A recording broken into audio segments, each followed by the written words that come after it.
Do you know what nemesis means? A righteous infliction of retribution manifested by an appropriate agent. Personified in this case by an horrible cunt, me. Snatch wasn't just a stylish British crime caper, it was a chaotic battlefield where Hollywood stars collided with real criminals, where diamonds vanished from the set just like in the script, and where Brad Pitt learned an entirely fictional dialect that linguists still can't fully decipher. Behind Guy Ritchie's slick direction lurked production nightmares that nearly derailed the entire film. Jason Statham almost drowning during his underwater escape scene, a real-life London gangster threatening the crew, and Benicio Del Toro walking off set after a heated argument that required emergency script rewrites. The film that defined cool for a generation was anything but cool behind the camera. Today I'm giving you 20 weird facts about Snatch that the studio has desperately tried to keep quiet for over 2 decades, and stick around for the bonus fact that will completely change how you see the film's most iconic scene. So grab your knuckle dusters and put the kettle on. It's time to reveal what really happened when Guy Ritchie assembled one of the most volatile casts in modern cinema. Number 1. Brad Pitt was only available for filming for a single week. When Guy Ritchie envisioned the character of Mickey O'Neill, the bare-knuckle boxing gypsy with an indecipherable accent, he never imagined landing Brad Pitt for the role. It wasn't strategic casting, it was desperate improvisation. Pitt, fresh off Fight Club's grueling shoot, had exactly 7 days available in his schedule. The production didn't reshape the character for Pitt. Instead, Pitt completely transformed for the role in record time. He arrived on set having already perfected his now legendary pikey accent, a dialect that doesn't actually exist in the real world. Ritchie had planned 36 scenes featuring Mickey, meaning Pitt had to shoot an average of 5 complex scenes daily, often jumping between different emotional states, and fight choreography within hours. We basically had to rearrange the entire shooting schedule around Brad's availability, recalls producer Matthew Vaughn. We shot his scenes in sequence from dawn until midnight each day. He never complained once, even when we asked him to stand in freezing water for hours during the caravan fire sequence. Number 2. The diamond at the center of the film's plot repeatedly went missing during production. The 4-carat diamond that drives Snatch's entire narrative wasn't just fiction, it was a very real, very expensive prop that caused production assistants to have actual nervous breakdowns. The diamond, worth approximately 15,000 pounds, about $22,000 at the time, disappeared from the set 3 separate times. It wasn't theft driving these disappearances, it was the film's own chaotic production schedule. During the scene where Frankie Four Fingers loses the diamond, in the gambling den, the prop was accidentally swept into a trash bin and taken to a London landfill. Production halted for 8 hours while crew members literally dug through garbage. On another occasion, Jason Statham, playing Bacon, pocketed the real diamond instead of the replica between takes, a method acting choice he failed to communicate to the props department. He drove home with it and only realized his mistake when costume designers called in a panic at 3 a.m. That bloody diamond caused more drama off-camera than on it, Ritchie later admitted. At one point, I seriously considered rewriting the script to make it about a missing watch instead. Number 3, the dogfighting scene sparked massive controversy and almost led to the film being banned in the UK. Snatch's brutal dogfighting sequence wasn't just simulated, it was almost too realistic. The British Board of Film Classification initially demanded the entire subplot be removed, threatening an outright ban if Ritchie refused. It wasn't CGI or clever editing that created those scenes. Ritchie employed retired fighting dogs rescued from actual criminal enterprises, working with animal trainers who had infiltrated London's underground dog-fighting rings to shut them down. The dogs, previously trained to fight, were now retrained to perform choreographed interactions that looked violent on camera but were actually completely harmless play behaviors. The production donated over £50,000 to animal rescue organizations specializing in rehabilitating fighting dogs, and several crew members ended up adopting dogs used in the film. The BBFC eventually permitted the scenes but required an extended disclaimer in the credits. "Those dogs had been through hell before we got them," said animal coordinator Mike Smith. "The irony is that making a film depicting their abuse actually gave them a second chance. 3 of them became therapy dogs after filming Wrapped." Number 4, Vinnie Jones wasn't acting. He was essentially playing himself with minimal direction. Vinnie Jones didn't need to become Bullet-Toothed Tony. He was already frighteningly close to the character in real life. A notorious hardman footballer turned actor, Jones arrived on set with his own nickel-plated Desert Eagle handgun, which Ritchie incorporated into the film as Tony's signature weapon. During the bar confrontation scene, Jones was instructed to intimidate the 3 robbers. What appears on screen wasn't acting, but Jones genuinely terrifying the supporting actors. Ritchie kept the cameras rolling as Jones improvised most of his now iconic lines, including the big fuck-off shooting guns monologue. What audiences didn't know was that Jones's intimidation factor wasn't just for show. Several crew members refused to make eye contact with him on set, and a production assistant quit after Jones found his coffee wasn't made to his specifications. Ritchie later admitted he barely directed Jones at all. "You don't direct Vinny," Ritchie explained.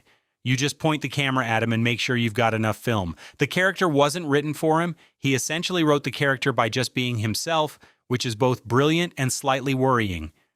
Number 5. The infamous pig farm scenes led to 3 crew members being hospitalized.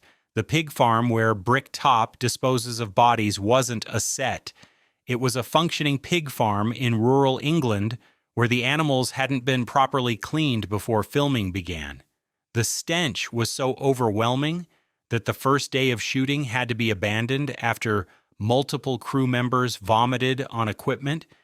It wasn't just the smell causing problems. The methane levels from decomposing waste became so high that special industrial fans had to be brought in between takes to prevent lightheadedness. Despite these precautions, 3 crew members were hospitalized with respiratory issues, and 1 camera operator fainted, destroying an expensive lens. Alan Ford, who played Brick Top, refused to use a stand-in despite the conditions, spending 14 hours in the squalor. The pigs themselves were far more aggressive than anticipated, repeatedly breaking through temporary barriers and disrupting carefully planned shots. "Those pigs were the real gangsters on set," Ford later recalled. Bricktop talks about how they can consume 2 pounds of uncooked flesh every minute, but after watching them demolish our craft services table in seconds, I think that's an underestimate. Number 6. Jason Statham performed his underwater escape scene without a stunt double, nearly drowning in the process. Before becoming an action superstar, Jason Statham gave us a glimpse of his future stunt work in Snatch's underwater car escape scene. What audiences don't realize is that Statham, playing Bacon, performed this dangerous sequence himself after the scheduled stunt double called in sick. It wasn't just brave, it was nearly fatal. The car sank faster than anticipated, and Statham's safety harness jammed as the vehicle filled with water. The panic you see on screen isn't acting, it's Statham legitimately fighting for his life. Emergency divers had to cut him free after he lost consciousness momentarily. Rather than take time to recover, Statham insisted on completing the scene that same day, diving back into the water tank just hours after his near-death experience. Ritchie later admitted he shouldn't have allowed it. "Jason has this bulldog mentality where he refuses to quit," Ritchie said. "It's what makes him perfect for action films, but it nearly cost us dearly. That scene looks seamless in the film, but it represents one of the most chaotic days of filming I've ever experienced. We were minutes away from having a very different, very tragic outcome." Number 7. The boxing matches featured real punches that sent Brad Pitt to the hospital. The bare-knuckle boxing scenes weren't just choreographed fights, they featured real contact. That left both actors and stunt performers with genuine injuries. Brad Pitt insisted on authenticity, refusing protective padding for his fight sequences, despite the production team's concerns. It wasn't method acting gone too far, it was actual fighting. During the scene where Mickey knocks out his opponent, Pitt was accidentally struck with a legitimate blow that broke his nose. Production shut down for 3 days while he received medical treatment. The crew tried to reschedule his remaining scenes to allow recovery time, but with his tight 7-day window, Pitt returned to set still visibly injured. The final fight scene, where Mickey refuses to go down, required 28 takes. By the end, Pitt could barely stand, having absorbed over a dozen accidental blows to the body. The exhaustion and pain visible on screen is entirely genuine. Brad wanted it to look real because the character's pain needed to be believable, explained fight coordinator Dave Foreman. But there's a fine line between realism and recklessness. We crossed that line several times, and I still feel guilty about some of the hits he took. Number 8. Real criminals were hired as extras and technical advisors, leading to actual criminal activities on set. Guy Ritchie's pursuit of authenticity led him to cast actual London criminals as extras and consultants. These weren't reformed criminals, they were active players in London's underworld who saw the film as an opportunity to network and scout locations. It wasn't just background color they provided, they delivered technical details on how heists, fights, and gambling operations really function. But this authenticity came at a cost. During filming at the gambling den, equipment worth over £20,000 disappeared. The security team later discovered that some of the consultant extras had been using their position to case the location for an actual robbery. More disturbing still, one consultant repeatedly threatened a production assistant who he believed had disrespected him, leading to the PA requiring a security escort for the remainder of the shoot.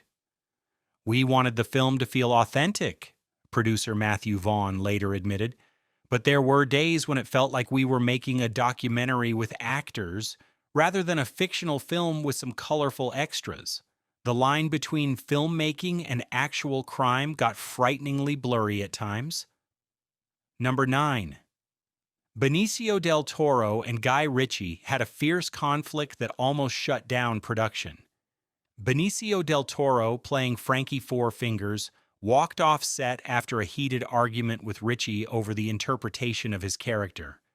It wasn't creative differences, it was a fundamental clash about the film's portrayal of addiction. Del Toro, whose own family had been affected by gambling addiction, found Ritchie's direction to play Frankie's gambling problem for laughs deeply offensive.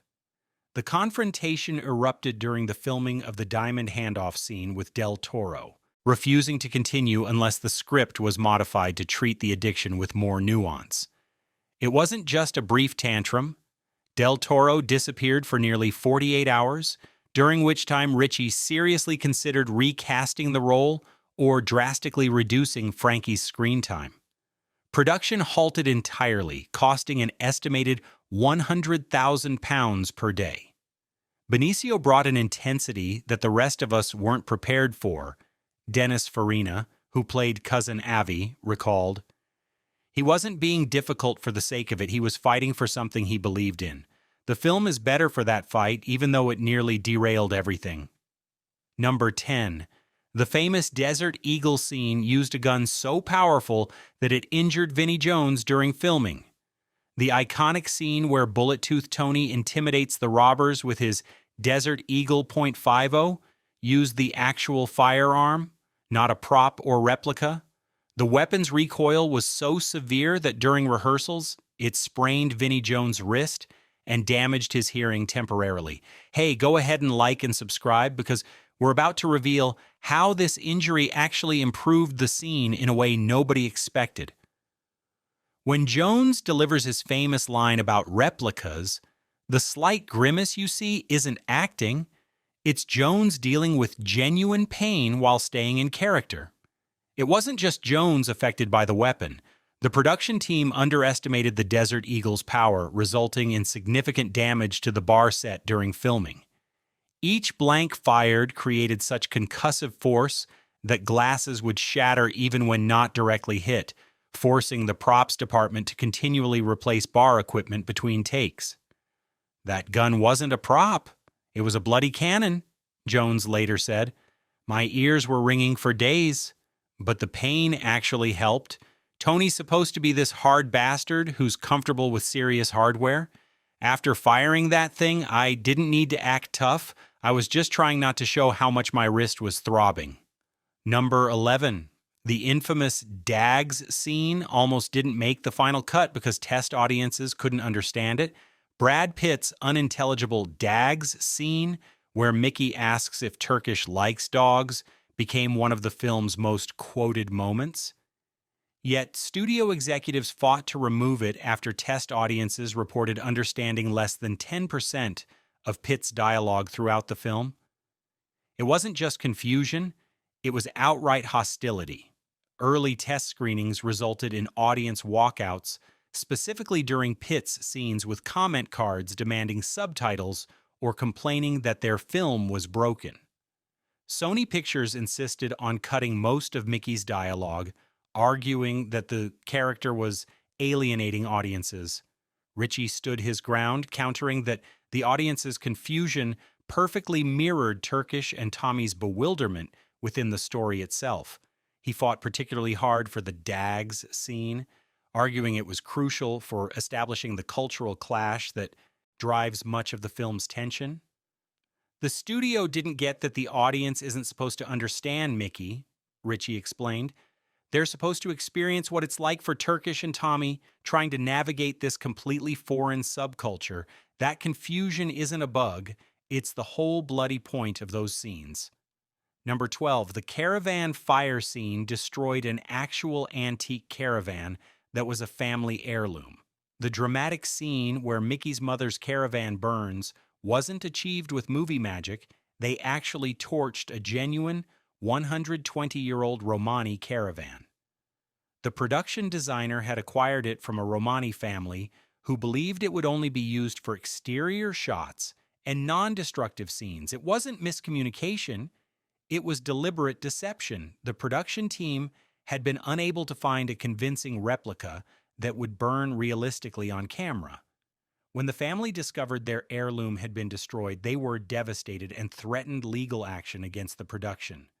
To avoid scandal, the studio quietly paid the family £40,000, approximately 10 times what they had initially paid to use the caravan, and required them to sign non-disclosure agreements.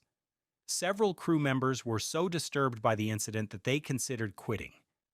That caravan had survived 2 world wars only to be sacrificed for a 2-minute scene, revealed a production assistant who requested anonymity. The family had preserved it for generations. What we told them versus what we did, it's the most shameful thing I witnessed in my entire film career. Number 13, Alan Ford suffered a nervous breakdown while playing Bricktop. Alan Ford's portrayal of Bricktop is chillingly realistic because the role took a devastating psychological toll on the actor. Ford, known previously for more comedic roles, immersed himself so deeply in Bricktop's sadistic mindset that he began experiencing severe anxiety attacks and insomnia during filming. It wasn't just method acting. To prepare for the role, Ford interviewed former gangland enforcers and watched hours of police footage documenting real violence. The research left him deeply disturbed, particularly the pig farm execution methods, which were based on actual disposal techniques used by criminals. By the 3rd week of shooting, Ford was sleeping less than 3 hours nightly and would often be found muttering Bricktop's threatening monologues to himself between takes. The production team eventually hired a therapist to remain on set during Ford's scenes. I couldn't switch him off, Ford later admitted. "I'd go home and find myself standing in my kitchen at 3 a.m., still thinking like him, still speaking like him. My wife said she didn't recognize me anymore. Creating Bricktop nearly broke me. It took months after filming wrapped before I felt like myself again. Number 14. The diamond heist sequence was based on a real robbery that one of the technical advisors had participated in. The elaborate diamond heist that kicks off Snatch's plot wasn't invented by screenwriters. It was adapted from an actual robbery that occurred in Antwerp's Diamond District in 1995. The technical advisor who provided the details had intimate knowledge because he had been part of the crew that executed it. It wasn't just inspired by real events, it was a blueprint. The method of impersonating Hasidic Jews, the timing of the robbery during specific security shift changes, and even the multiple handoffs were all taken directly from the advisor's criminal past. The production team didn't realize the full truth until filming was nearly complete. When they discovered they had essentially recreated a real crime on film, lawyers were quietly brought in to ensure the production couldn't be accused of glorifying the specific robbery or revealing trade secrets of the diamond industry. Several details were subtly altered in post-production. "We thought we were getting authentic-sounding details," a producer later confessed. "What we didn't realize was that we were getting an actual confession on camera. When we figured it out, there was serious discussion about whether we needed to contact the police." Number 15. The famous replica guns used in the pawn shop robbery scene were actually dangerous converted weapons. The scene where Bullet-Tooth Tony explains the difference between replicas and real guns contains a dark production secret. The replica firearms used by the robbers weren't Hollywood props. They were actual converted weapons commonly used in UK crimes during the late 1990s. It wasn't just accurate set dressing. The armorer for the film had previously worked with UK police to identify converted weapons, and he sourced decommissioned guns that had been used in actual armed robberies. These weapons, originally starting as non-firing replicas, had been converted to fire real ammunition by underground gunsmiths. The UK police temporarily released these confiscated weapons from evidence lockers specifically for the film, believing the scene could raise public awareness about the dangerous trend of replica conversions. Every person handling these weapons on set required special clearance. Those guns had history, the film's armorer revealed years later. They'd been used in actual crimes before being converted back to non-firing condition for our shoot. There's a moment where Vinny examines one and gives this knowing look. That wasn't scripted. He recognized what he was holding and understood its significance better than most of the cast. Number 16. Dennis Farina developed a genuine hatred for London that mirrored his characters. Dennis Farina's portrayal of Avi's disdain for London wasn't acting. It reflected the actor's own growing hatred for the city during the difficult shoot. A former Chicago police officer turned actor, Farina experienced a series of unfortunate incidents in London that fostered authentic contempt. It wasn't just normal travel frustrations. Farina was robbed twice during production, had his hotel room broken into, and developed a severe respiratory infection that he blamed on London's weather and pollution. His famous line about London's bad food, worse weather, and Mary fucking Poppins was actually improvised during a take when he was particularly miserable. Ritchie recognized that Farina's genuine discomfort could enhance the character and began scheduling his most London-critical scenes on days when the actor was visibly at his most irritated. The production team would sometimes deliberately make Farina's day more difficult before filming his scenes expressing hatred for the city. "Every time you see Avi looking miserable in London, that's not acting," revealed a production assistant. Dennis was genuinely counting the minutes until he could leave England. By the end of production, he had sworn never to return to London, and as far as I know, he kept that promise for the rest of his life. Number 17. The bookmaker's robbery scene led to an actual police response during filming. The scene where Saul, Vinny, and Tyrone robbed the bookmakers triggered a massive police response when nearby residents, unaware that filming was taking place, reported an actual armed robbery in progress. 3 police units, including an armed response team, surrounded the location with weapons drawn. It wasn't just a minor misunderstanding. The production had failed to properly notify local authorities and residents about the planned sequence involving masks and fake weapons. When officers burst onto the set, they initially detained several actors and crew members at gunpoint before the situation was clarified. The incident nearly shut down production entirely as police considered pressing charges for wasting police resources and creating public panic. Only the intervention of a well-connected producer prevented formal action against the production. 1 minute we're filming, the next there are real guns pointed at us by police who are shouting instructions, recalled Lenny James, who played Saul. It was terrifying because in those first few moments, they didn't know we were making a film and we didn't know who they were. Someone could have been seriously hurt because of a paperwork oversight. Number 18. The distinctive editing style was partially developed to hide critical continuity errors. Snatch's hyperkinetic editing style, with its rapid cuts, freeze frames, and speed ramping, wasn't just an artistic choice. It was a practical solution to hide numerous continuity problems caused by the chaotic shooting schedule and Brad Pitt's extremely limited availability. It wasn't planned visual innovation. During early rough cuts, Ritchie discovered alarming continuity errors in nearly every scene. Changing weather conditions, mismatched props, and even actors' injuries appearing and disappearing between shots. Rather than reshoot, which was impossible due to budget constraints, Ritchie and editor John Harris developed the film's distinctive editing style as camouflage. The speed ramping technique, where the film suddenly accelerates or decelerates, was specifically introduced to disguise moments where scenes shot weeks apart had to be spliced together. The frequent use of textual interludes and character title cards served to reset audience attention, making continuity jumps less noticeable. What began as problem-solving became the film's signature, Harris later admitted. We were basically trying to distract the audience from noticing that Brad Pitt's bruises keep changing, or that it's suddenly raining in the middle of a scene that started in sunshine.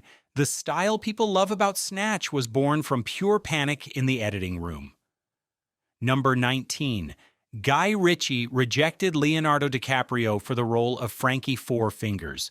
Before Benicio Del Toro was cast as Frankie Four Fingers, Leonardo DiCaprio, fresh off Titanic fame, aggressively pursued the role, even offering to reduce his usual fee.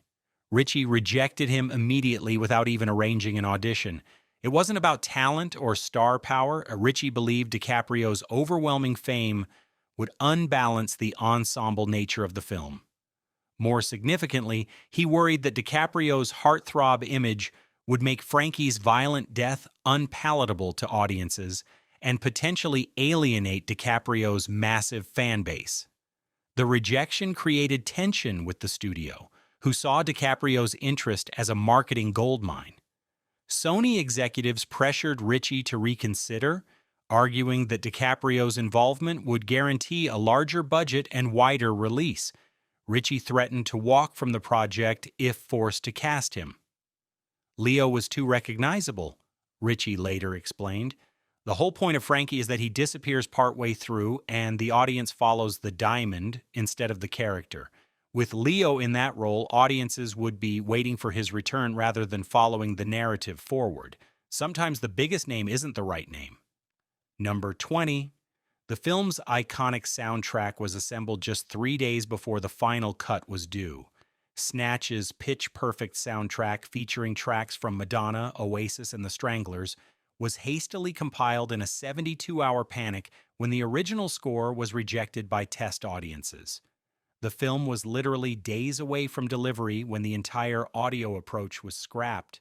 It wasn't planned musical brilliance. The original score, a traditional orchestral arrangement, was described by test audiences as completely wrong and working against the film. With delivery deadlines looming, music supervisor Niven Howie locked himself in a hotel room with Ritchie's record collection and began frantically assembling alternative tracks. Rights clearances, typically a months-long process, were negotiated in hours. Madonna, then married to Ritchie, personally intervened to secure several tracks from reluctant artists. The final mix was completed just 4 hours before the delivery deadline, with some tracks being adjusted while the film was being uploaded for distribution. We were literally cutting and fitting music tracks while couriers waited in the lobby to take the final print to Sony, Howie recalled. No one slept for those 3 days. What's amazing is that the soundtrack feels so meticulously chosen, when in reality it was pure desperation and adrenaline driving those selections. Sometimes panic produces magic. Bonus fact: the tension-filled scene where Turkish and Tommy meet Bricktop for the first time contains a secret that the production kept hidden for years. When Bricktop's henchman aims his shotgun at Tommy and Turkish asks, "Protection from what, Tommy?"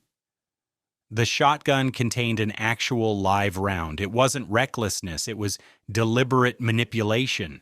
Alan Ford, Bricktop, and the actor playing his henchman were the only ones who knew the gun contained a live shell. The armorer had been convinced to load a single round after Ford argued it would create genuine fear in the scene. The cameras captured Jason Statham and Stephen Graham's authentic terror when they realized an actual loaded weapon was being pointed at them.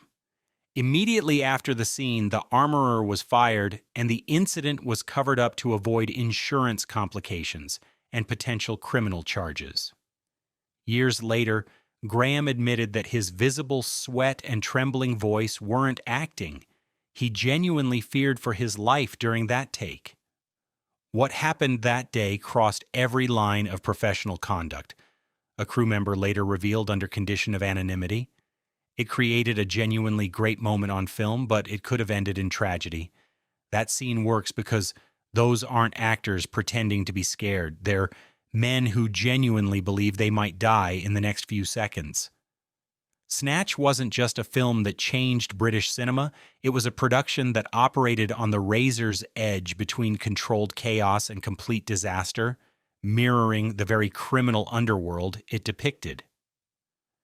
25 years later, its influence is undeniable, from its visual language that redefined editing techniques to its quotable dialogue that still permeates pop culture.